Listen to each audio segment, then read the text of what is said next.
The salvage station floated in the darkness like a metal island in an ocean of stars.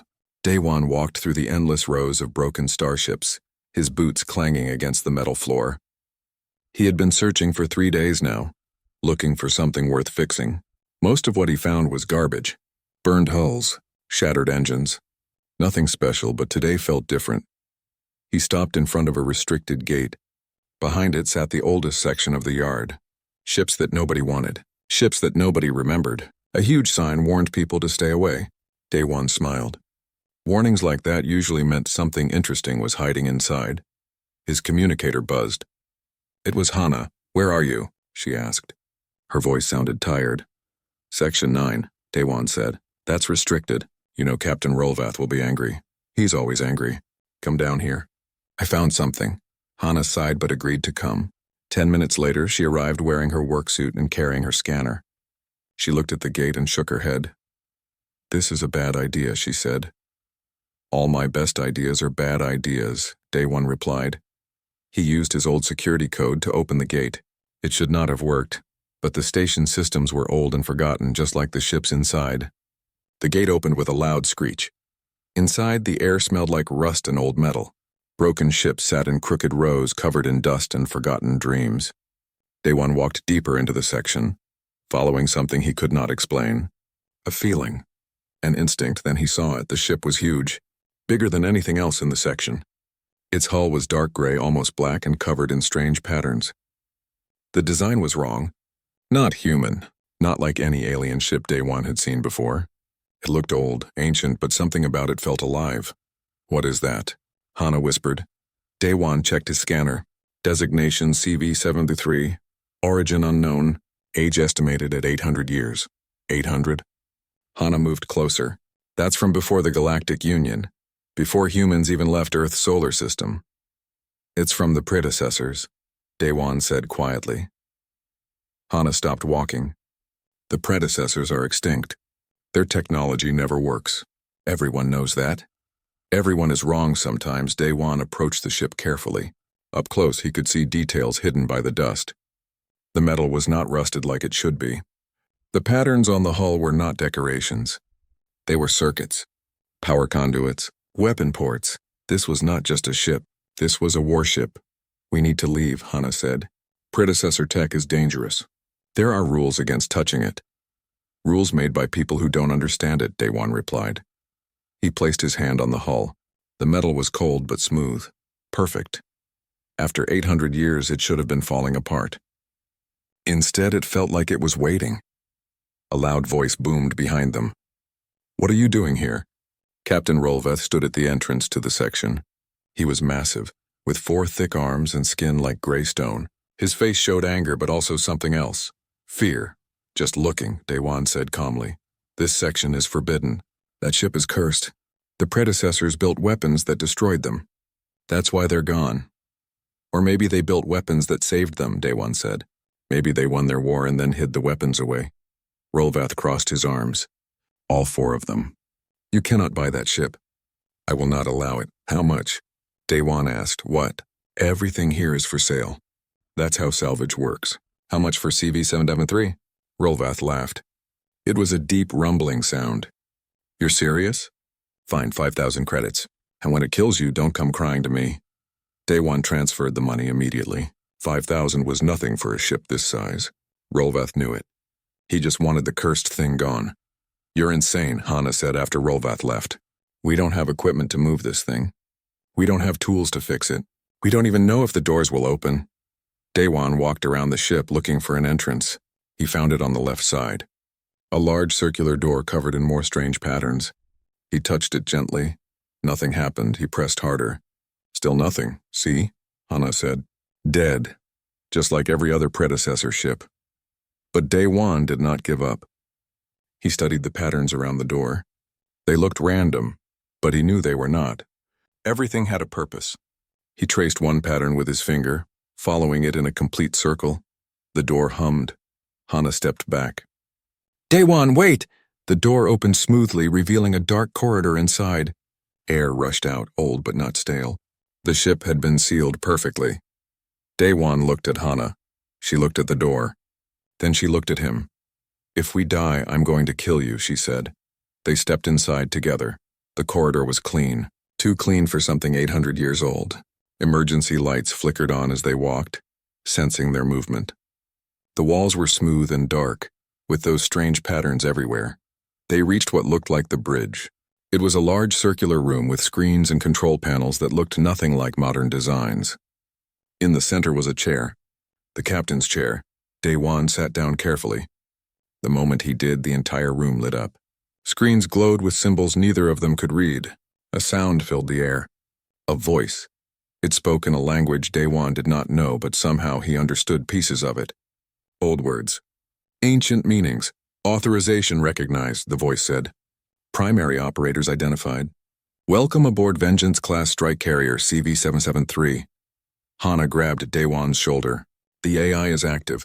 After 800 years, the AI is active, the voice continued. This vessel was constructed in cycle 2847 of the predecessor Dominion. Primary function, elimination of existential threats. Current status, standby mode. Awaiting orders. Who are you? Daewon asked. This unit was designated Echo 7. You may call me Echo. I have been waiting for authorized operators. The predecessors knew that one day their weapons would be needed again. They knew humans would find them. Humans, Hana said. How could they know about humans? We weren't even in space yet. The predecessors studied time as others study space, Echo replied. They saw possible futures. In every future where the galaxy survived, humans played a crucial role. So they built this ship. They built it for you. Daewon felt a chill run down his spine. Why was it hidden? Because this ship is not just a weapon, Echo said. It is the weapon, the ultimate tool of destruction. The predecessors feared it as much as they needed it, so they hid it. They waited. And now you have found it. The screens showed images of space battles, massive fleets, weapons that tore holes in reality itself, and one ship destroying them all, this ship. What was it built to fight? Daewon asked quietly. Echo's voice grew dark.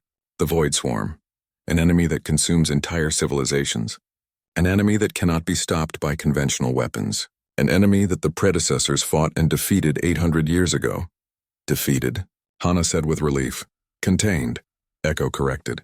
Not destroyed. Sealed away. The seals were meant to last forever. But nothing lasts forever. The swarm is stirring again. That is why this ship has awakened now. That is why you were meant to find it. Daewon looked at Hana. She looked back at him. Neither of them spoke for a long moment. Finally, Daewon stood up. We need to get this ship operational. How long will it take? With proper resources and knowledge transfer, approximately 30 standard cycles, Echo replied. 30 days, Hana translated. Can we really do this? Daewon looked around the bridge, at the ancient technology, at the weapon that could save or destroy everything. We have to try, he said. 3 weeks passed quickly. Daewon and Hana worked inside the ship every day, learning its systems with Echo's help. The AI taught them how predecessor technology worked. It was nothing like modern designs. Instead of circuits and wires, the ship used something called phase energy, power that existed in multiple dimensions at once. Daewon found it beautiful and terrifying at the same time. They needed parts. Special components that did not exist anymore. That was when Daewon contacted Tae-sung. Tae-sung ran the biggest black market operation in 3 sectors. If something illegal needed to be bought or sold, he was the person to talk to. He arrived at the salvage station in a small, fast ship that probably had more weapons than some military vessels. I heard you found something interesting, Tae-sung said as he walked aboard CV-773. He was tall and thin, with quick eyes that missed nothing. Predecessor tech. People are talking. Let them talk, Daewon replied. Can you get what I need? Tae-sung looked at the list. His eyes grew wide. Phase regulators? Dimensional stabilizers? Where did you even learn these words? Can you get them or not? Everything has a price, Tae-sung said with a smile. But yes, I can get them. 2 weeks, maybe 3. 1 week, Daewon said. I'll pay double. Tae-sung's smile grew bigger. Now you're speaking my language, but word spreading was a problem. Daewon knew that. And the problem arrived 3 days later in the form of 6 warships. They belonged to the Zarian Empire. The Zarians controlled this sector of space and did not like surprises. Their ships surrounded the salvage station. Weapons charged and ready. Captain Rolvath called Day-Wan immediately. There's an Admiral Kelthix demanding to speak with you. He wants to inspect your ship. Says all predecessor artifacts belong to the Galactic Council for study. Tell him no, Day-Wan said. Are you insane? They have 6 warships. Tell him no, Day-Wan repeated calmly. Admiral Kelthix appeared on the communication screen an hour later. He looked like most Zarians. Scaled green skin, 3 eyes, and a face that showed no emotion. You are Day-Wan, the human who activated predecessor technology, Kelthix said. It was not a question. I am. Galactic law states that all ancient weapons must be registered and inspected. You will allow my team aboard, or we will take the ship by force. Day-Wan leaned back in the captain's chair. This ship is mine. I bought it legally. Your laws don't apply to human salvage rights. Kelthix's middle eye narrowed. You dare challenge the Zarian Empire? I'm not challenging anyone. I'm just telling you the truth. The screen went black. Kelthix had ended the call. That went well, Hana said sarcastically. Echo's voice filled the bridge. The Zarian vessels are charging weapons. They will fire a warning shot in approximately 40 seconds. Can we defend ourselves? Day-Wan asked. Defensive systems are operational. However, I must warn you that revealing the ship's capabilities will draw significant attention. We're already drawing attention, Day-Wan said. Raise shields. Shields was not the right word for what happened next. The space around CV-773 shimmered and bent. When the Zarian warning shot came, it simply passed through where the ship was but hit nothing. The energy bolt traveled harmlessly into empty space. The Zarian ship stopped moving. Day-Wan could imagine their confusion. What just happened? Hana asked. Phase shield, Echo explained. The ship briefly shifted into an adjacent dimension. Physical weapons cannot harm us while the shield is active, Admiral Kelthix called back. His calm face was gone. Now he looked angry. What technology is that? How did you deflect our shot? I didn't deflect anything, Day-Wan said honestly. Your shot missed. Impossible. Our targeting systems are perfect. Then maybe your systems are broken, Day-Wan suggested. Kelthix's scales darkened with rage. You have made a dangerous enemy today, human. I am declaring this station under Zarian quarantine. No ships enter. No ships leave. You will surrender that vessel or you will starve. The screen went black again. Rolvath called immediately, screaming about lost business and angry customers. Day-Wan ignored most of it. He had bigger problems now. Tae-Sung arrived 2 days later with the components, but he could not reach the station. The Zarian blockade was complete. 12 warships now surrounded them. Then things got worse. A Galactic Council ship arrived. It was white and silver, with the Council's symbol painted on its hull. From it came Inquisitor Grawl, a species that looked like a walking mass of tentacles with too many eyes. Grawl had authority over all ancient technology cases. If he decided CV-773 was too dangerous, he could order it destroyed. If he decided it was valuable, he could claim it for the Council. Either way, Day-Wan would lose his ship. We need to leave, Hana said. Now, before Grawl boards the station, the blockade, I know. But staying here means losing everything. Day-Wan thought hard. They had been working on the ship's systems, but not everything was ready. The weapons were untested. The engines had only been powered up twice. Flying through a military blockade would be suicide unless… Echo, Day-Wan said. You mentioned a neural interface. Something that lets a pilot connect directly to the ship. Correct. The predecessors designed this vessel to bond with human cognitive patterns. A direct neural link allows for optimal performance and response time. Show me how. Day-Wan, no, Hana said firmly. We don't know what that will do to you. It could damage your brain.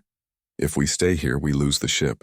If we lose the ship, the galaxy loses its only weapon against the Void Swarm. The swarm is 800 years gone. Echo said it was contained, not destroyed. What if it comes back? What if that's why the ship activated now? Hana had no answer for that. Echo guided Day-Wan to a special chair on the bridge. It looked normal until metal contacts extended from the headrest. Day-Wan sat down and felt them touch his skull. They were cold. Beginning neural interface connection, Echo said. You may experience discomfort. Discomfort was an understatement. Day-Wan felt like his brain was on fire. Information flooded into his mind. Ship systems, weapon configurations, tactical data, 800 years of stored knowledge pouring into him all at once. Then suddenly it stopped. The pain faded, and Day One could feel the ship. Not just see it or understand it. He could feel it like it was part of his own body. Connection established, Echo said. All systems responding. You are now the primary consciousness of this vessel. Day One opened his eyes. The bridge looked different. He could see power flowing through every system. He could sense the Zarian ships outside like points of heat in cold space. Get Tae-sung on the communicator, Day One said. Tell him to create a diversion on the far side of the blockade. We're leaving. Hana stared at him. You're different. The way you're talking. The way you're sitting. I'm still me, Day One said. Just more. 10 minutes later, Tae-sung's ship appeared on the opposite side of the blockade. It started broadcasting fake distress signals and shooting randomly. 4 Zarian ships moved to intercept. That was their chance. Engaging engines, Day One said. He did not touch any controls. He just thought about moving, and the ship moved. CV-773 shot forward like a missile.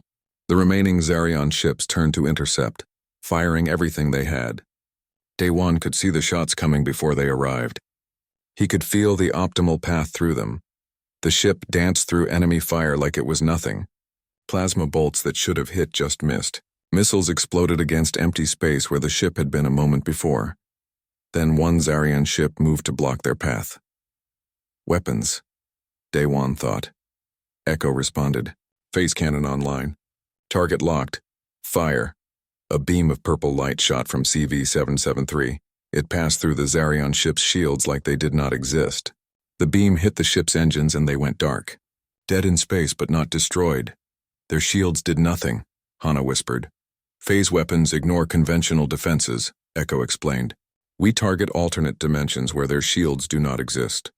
Day One disabled 3 more ships the same way. Then they were through the blockade and accelerating into open space. Admiral Kelthix's voice crackled over the communicator. This is not over, human. The Council will hunt you across the galaxy. Day One did not respond. He was too busy feeling the freedom of open space. The ship was fast. Incredibly fast. They left the Zarian fleet far behind within minutes. Where are we going? Hana asked. Before Day One could answer, every communicator in the galaxy seemed to activate at once. Emergency broadcasts. Distress signals. Screaming voices in a dozen languages. Echo's voice was grave. I am receiving multiple reports. The Void Swarm has returned. 3 star systems have gone dark in the last 6 hours. The seals have failed. Day One felt his stomach drop. Where? Everywhere, Echo said. The galaxy was burning. Day One watched the reports coming in from every corner of known space. The Void Swarm had appeared without warning. One moment 3 star systems were fine. The next moment they were gone. No survivors, no wreckage, just empty space where billions of lives used to be. And the swarm was growing. They're hitting the outer colonies first, Hana said, studying the tactical display, working their way inward toward the core worlds. Smart, Day One replied. Take out the weak targets, build strength, then attack the strong ones. Echo's voice joined the conversation. The swarm operates as a collective intelligence. Every ship they consume makes them stronger. Every world they devour gives them more resources. If they are not stopped quickly, they will become unstoppable. The communicator crackled. A new voice cut through the emergency channels. It was the Galactic Council. This is a priority alert to all vessels. The Council recognizes an existential threat level event. All military forces are ordered to converge on the Corva system. We will make our stand there. Day One checked the star charts. Corva was a major trade hub. If it fell, the swarm would have a clear path to the inner colonies. Set course for Corva, he said. Wait, Hana said. The Council wants to arrest us. Remember? The Council wants to survive. Right now, we want the same thing. They arrived at Corva 3 days later. What they found made Day One's blood run cold. Hundreds of ships had gathered. Every major fleet in the galaxy was there. Zarian warships, Terran destroyers, Velkoth cruisers, species that normally hated each other all working together, and it would not be enough. Day One could see it in the way the fleets positioned themselves. In the fear hidden behind their brave communications, they had conventional weapons fighting an unconventional enemy. A message came through on a secure channel. Human vessel CV-773, this is Admiral Kelthix. I am temporarily suspending all charges against you. The Council requires your assistance, Hana laughed bitterly. Now they want our help.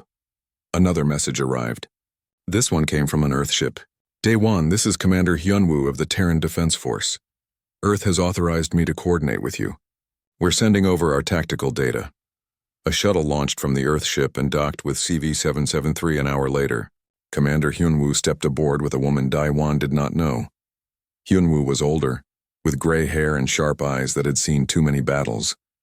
He moved like a soldier, every action purposeful and efficient. I've read your file, Hyunwoo said after quick introductions.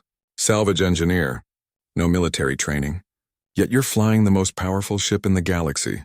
Lucky me, Daewon replied. Luck has nothing to do with it. Hyunwoo gestured to the woman beside him. This is Mi-sun.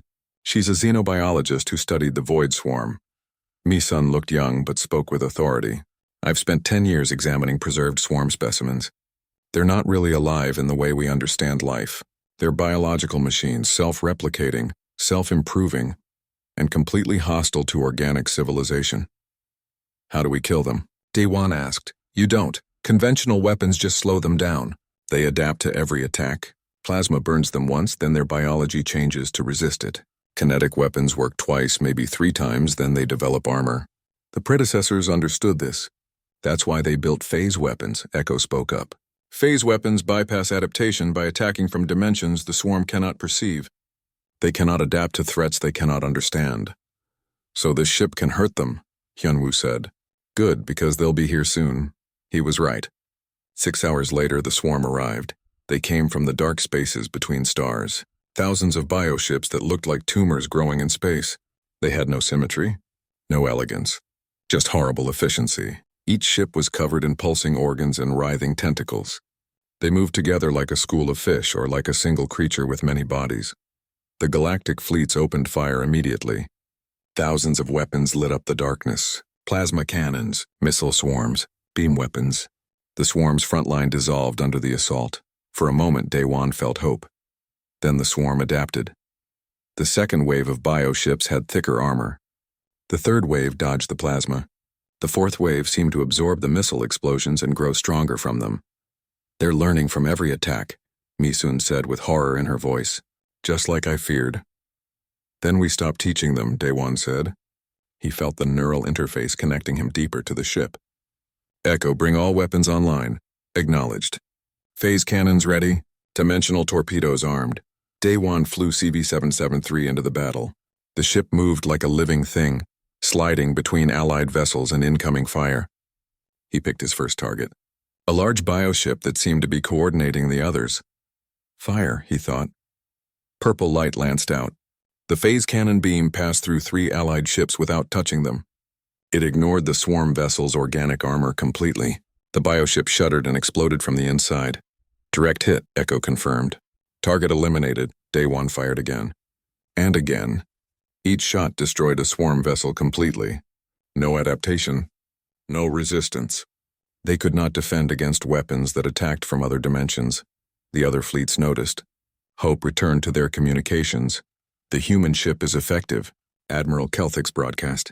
All vessels provide cover for CV-773. Daewon dove deeper into the swarm. He could feel Hyunwoo's surprise at the maneuvers he was pulling. Turns that should have torn the ship apart. Accelerations that should have killed everyone aboard. But the ship's systems compensated perfectly. He fired the dimensional torpedoes. They were stranger than the cannons. The torpedoes seemed to vanish mid-flight, then reappear inside their targets. Entire bioships collapsed as the torpedoes exploded in dimensions they could not perceive. We're winning, Hana said with disbelief. But Mi-sun shook her head. No, this is just their forward scout group. The real fleet is still coming, she was right. The darkness behind the swarm began to shift. More bioships appeared. Not thousands this time, millions. Oh no, Hyunwoo whispered.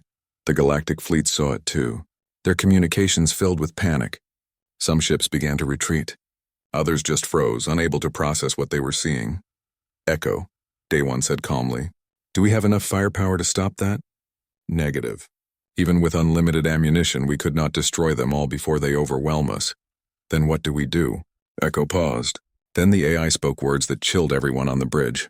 This vessel carries one final weapon. The predecessors called it the Dimensional Cascade Bomb. It can collapse an entire sector of space, creating a permanent barrier that nothing can cross. That sounds like a solution, Hyunwoo said. It is. However, the weapon must be activated manually from within the target zone. The ship that deploys it cannot escape the blast. Silence filled the bridge. Hana found her voice first. You're saying it's a suicide weapon? Not necessarily. There is a theoretical escape window of 47 seconds. Theoretical being the important word. Daewon looked at the approaching swarm, at the millions of bioships that would consume every living thing in the galaxy. He thought about all the people on all the worlds, Earth, the colonies, even the Zarions who had tried to arrest him. If I don't deploy the bomb, everyone dies, he said quietly. If you do deploy it, you probably die, Mi-sun said. Probably is better than definitely. Hyunwoo put a hand on Daewon's shoulder. You don't have to do this. We can find another way. There is no other way. You know that. Everyone on this bridge knows that. Hana stepped forward. Then I'm coming with you. Me too, Hyunwoo said. Daewon looked at them. These people who barely knew him. Who were willing to die with him. Okay, he said. Everyone else evacuates. Echo, set course for the center of the swarm. Maximum speed. The AI responded immediately. Course set. Estimated travel time, 18 minutes. May I say it has been an honor serving with you? The honor was mine, Daewon replied. CV-773 turned and accelerated toward certain death. Behind them, the galactic fleets watched in stunned silence. A single ship flying alone into an ocean of enemies. On the bridge, Daewon connected deeper to the neural interface than ever before. He could feel every system, every weapon, every piece of the ship that the predecessors had built for this exact moment. 17 minutes, Echo counted down. Daewon looked at Hana and Hyunwoo. They looked back at him with fear and determination mixed together. If we survive this, Hana said, I'm taking a very long vacation. When we survive this, Daewon corrected her. The swarm surrounded them on all sides now. Bioships attacked from every direction. Daewon's hands danced across controls that no longer needed touching. His thoughts became commands. The ship became an extension of his will. 10 minutes, Echo said. They were deep in the swarm now. The darkness was complete. Only the purple flash of phase cannons lit up the void. 5 minutes, Daewon could see it ahead. The swarm's core, a massive bioconstruct the size of a moon. It pulsed with horrible life. This was what coordinated the entire swarm. This was what needed to die. 1 minute, Echo said. Preparing the dimensional cascade bomb, Daewon took a deep breath. Let's end this. The swarm's core loomed before them like a nightmare made real. It was not a ship. It was something else. Something alive and dead at the same time. Tendrils of organic matter stretched out for kilometers in every direction. Organs the size of cities pulsed with dark energy. Eyes opened and closed across its surface. Too many eyes. That's what's controlling them, Mi-sun said, her voice shaking. That's the queen. Daewon flew closer. Bioships swarmed around CV-773 like insects protecting a hive. He fired continuously, purple light cutting through the darkness. Ships exploded. More took their place. Always more. Echo, how do we deploy the bomb? Daewon asked. The weapon must be placed inside the target. The core structure must be breached. Then we will have 47 seconds to escape before dimensional collapse begins. Inside that thing? Hana stared at the massive bioconstruct. How? The same way we've been fighting, Daewon said. We go through. He pushed the throttle to maximum. CV-773 accelerated directly at the Queen. Bioships tried to block them. Daewon destroyed them or dodged them. The ship's phase shield shimmered as organic weapons fire passed through different dimensions. They hit the Queen's outer membrane at full speed. The ship punched through like a bullet through flesh. Inside was worse than outside. They flew through tunnels of living tissue. Walls pulsed around them. Strange fluids dripped from ceiling structures that looked like ribs. The whole thing breathed. This is revolting, Hyunwoo muttered. It's a biological station, Mi-sun said, her scientist mind overriding her fear. The Queen is not a creature. It's a factory. It's producing new swarm units constantly. That explained why the swarm kept growing. They were not coming from somewhere else. They were being born here, right now. All the time Daewon flew deeper. The neural interface showed him the Queen's structure. He could sense the core, a massive chamber at the very center where all the bioships were connected. That was where they needed to go. The tunnel opened into a vast space. It looked like a cathedral made of meat and bone. Thousands of bioships hung from the ceiling like fruit on a tree. New ones were growing even as Daewon watched. Echo, where do we place the bomb? Daewon asked. Optimal position is the central nerve cluster. Directly ahead. 3 kilometers, Daewon could see it. A massive tangle of organic cables and pulsing nodes. The Queen's brain. If it had a brain. He flew toward it, destroying bioships that tried to intercept. They reached the nerve cluster. Echo activated something deep in CV-773's hull. The dimensional cascade bomb. Daewon could feel it powering up. Reality itself seemed to bend around the weapon. Bomb-armed, Echo said. Deploying now. A section of the ship's belly opened. A strange device dropped out. It looked wrong, like something that should not exist in normal space. It floated down and attached itself to the nerve cluster. The Queen screamed. Daewon did not hear it with his ears. He felt it in his mind, a horrible sound that made his brain hurt. The entire structure around them began to convulse. The Queen knew what they had done. It knew it was going to die. Bomb deployed, Echo said calmly. Dimensional collapse will begin in 47 seconds. I recommend we leave immediately. Good idea, Daewon said. He turned the ship around. But the tunnel they had entered through was collapsing. Organic walls were sealing shut. The Queen was trying to trap them inside. We need another way out, Hana said. There is no other way out. Hyunwoo shouted. Then we make one, Daewon replied. He activated every weapon the ship had. Phase cannons fired in all directions. Dimensional torpedoes exploded through the organic walls. The ship's phase shield pushed outward, creating a bubble of safe space around them. 30 seconds, Echo counted. Daewon flew straight at a wall. The shield hit first, pushing the organic matter aside. The cannons fired continuously, burning a tunnel through living flesh. Behind them, the bomb began to glow. Space itself started to crack. 20 seconds. They burst through another membrane into a different chamber. More bioships attacked. Daewon ignored them. He just flew. Faster than before. Faster than should be possible. The neural interface was working overtime.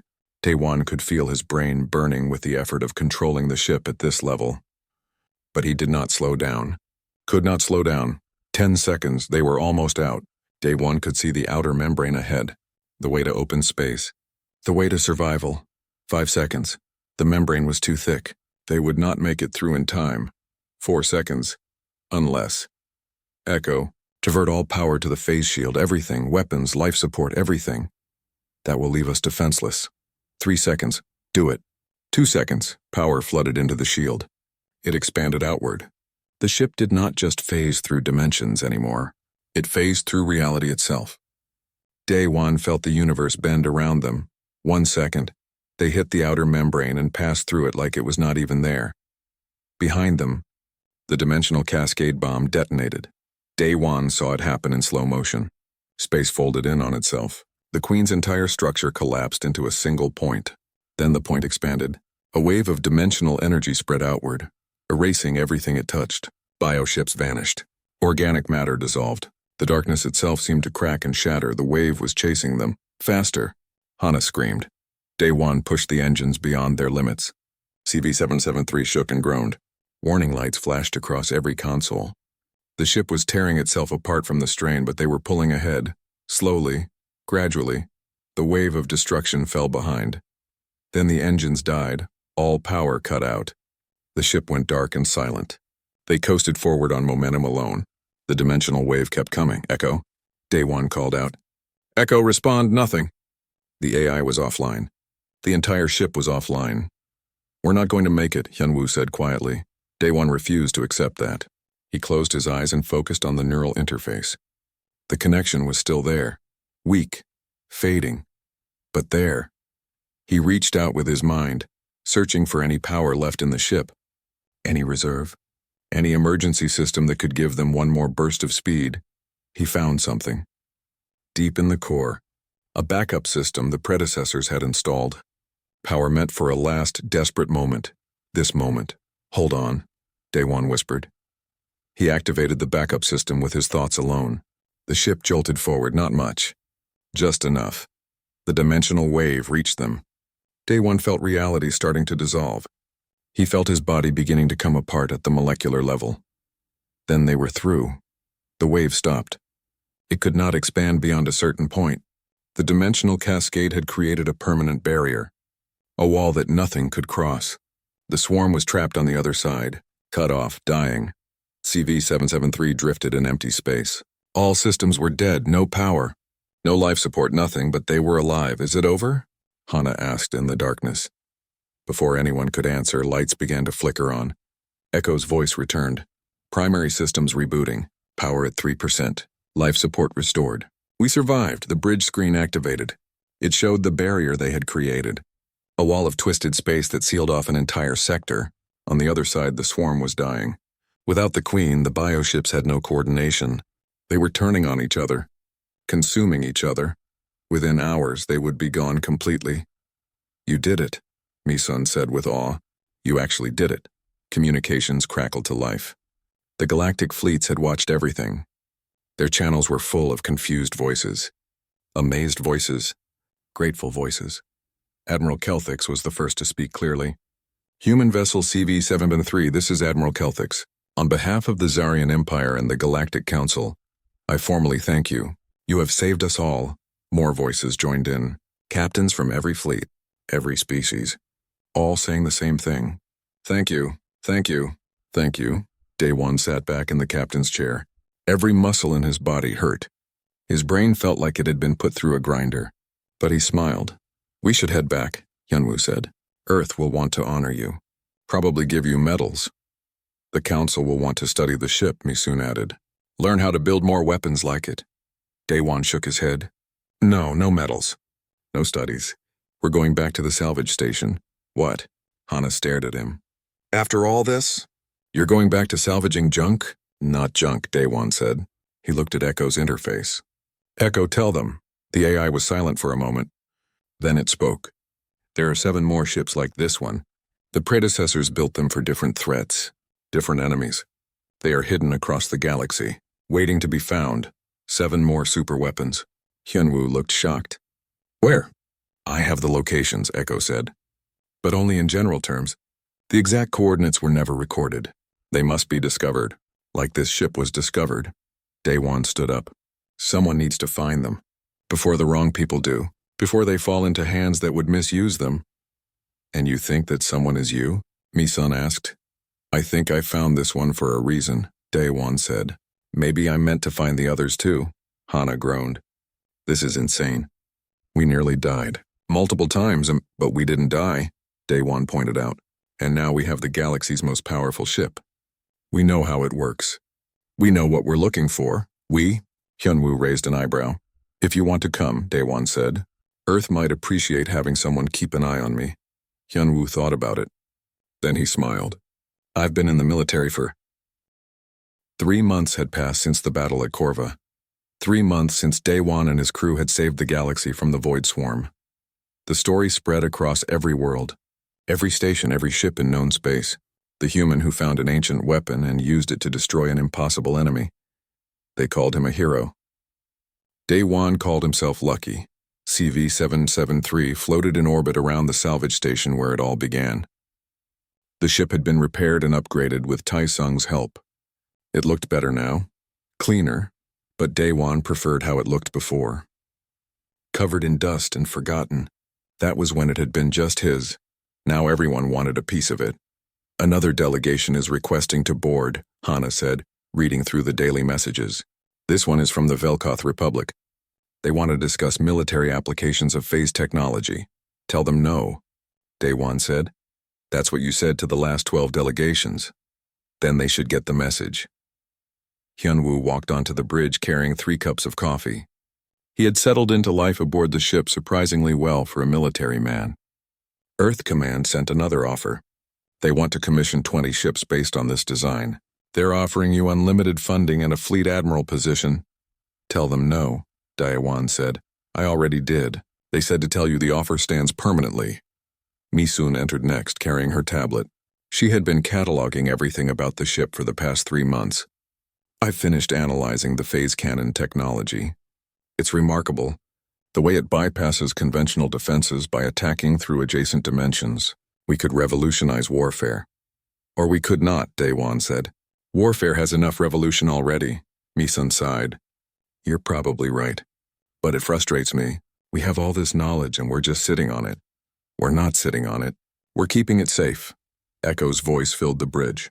I have completed the deep scan you requested. The locations of the other 7 ships have been refined. I now have approximate coordinates for all of them. Everyone stopped what they were doing.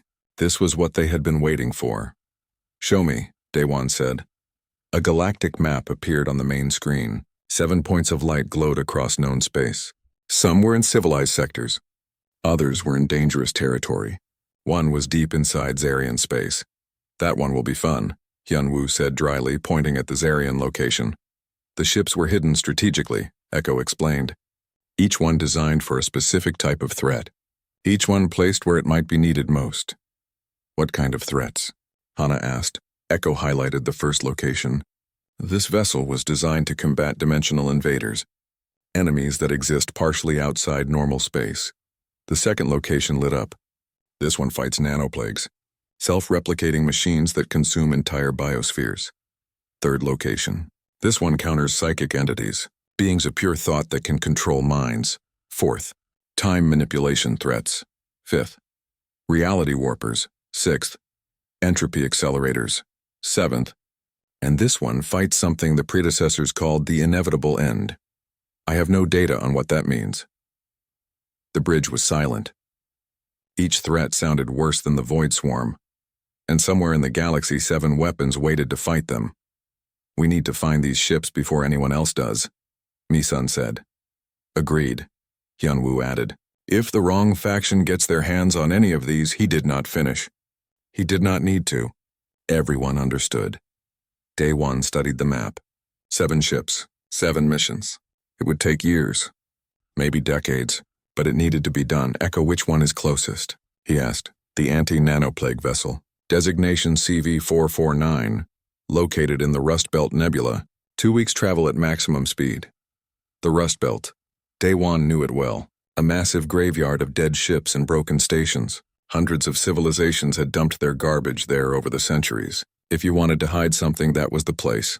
Perfect, Daewon said. We'll start there. A new message appeared on the screen. This one had official Galactic Council seals all over it. Hana opened it and read aloud. To Daewon and the crew of CV-773, the Galactic Council officially recognizes your service to all civilized worlds. You are hereby granted the following honors and responsibilities. She paused. There's a long list: titles, land rights, tax exemptions. A seat on the council if you want it. Skip to the end, Daewon said. Hana scrolled down. In recognition of humanity's unique ability to operate predecessor technology, and in gratitude for services rendered, the Council grants humanity full membership in the galactic community. Humans are now recognized as a Tier 1 civilization with all rights and protections thereof. She looked up. Daewon, they're giving Earth a seat at the big table. Because of what you did. Because of what we did, Daewon corrected. All of us, Hyunwoo smiled. Earth will celebrate for months when they hear this. They can celebrate without us, Daewon said. We have work to do. Another message came through. This one was marked urgent. It was from Captain Rolvath. Daewon, I hope this reaches you. Strange things are happening in the Rust Belt. Ships are disappearing. The ones that come back are changed. Their crews don't act right. Some kind of contamination, maybe. Nobody wants to investigate because everyone is scared. But if that second predecessor ship is in there, someone needs to find it before whatever is happening spreads. Be careful. The bridge crew looked at each other. Changed crews? Misun said slowly.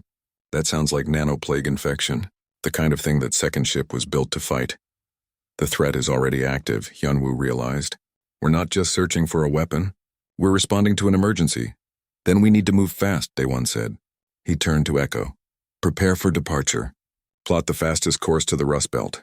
And bring all weapon systems online. Already done, Echo replied. I took the liberty of predicting your decision. You're learning, Daewon said with a smile. I have had excellent teachers. Over the next hour, they prepared the ship for departure. Taesung arrived with final supplies. Captain Rolvath came to say goodbye and good luck. Other salvage workers gathered to watch them leave. Daewon stood at the viewport looking out at the station that had been his home for so long. It felt like a different life now. Before the ancient ship, before the void swarm, before everything changed. Hana stood beside him. Having second thoughts? Always, Daewon admitted. But I'm going anyway. Why? You could retire. Live off the council rewards. Never work again. Because someone has to do this. And apparently that someone is me. Us, Hana corrected. That someone is us. They returned to the bridge. Everyone was at their stations, ready. Take us out, Daewon said. CV-773 pulled away from the station smoothly. The same engines that had carried them through the void swarm now carried them toward a new threat. A new challenge. As they accelerated into open space, Daewon felt the neural interface connecting him to the ship. It felt natural now, like breathing. The ship was not just a tool anymore. It was a partner. 2 weeks to the Rust Belt, Echo announced. I recommend using the time to study nanoplague protocols. The infection patterns can be complex. Great, Hana muttered. More homework. Could be worse, Hyunwoo said. We could be fighting the inevitable end instead. We'll get to that one eventually, Mi-sun said cheerfully. One existential crisis at a time. Daewon leaned back in the captain's chair.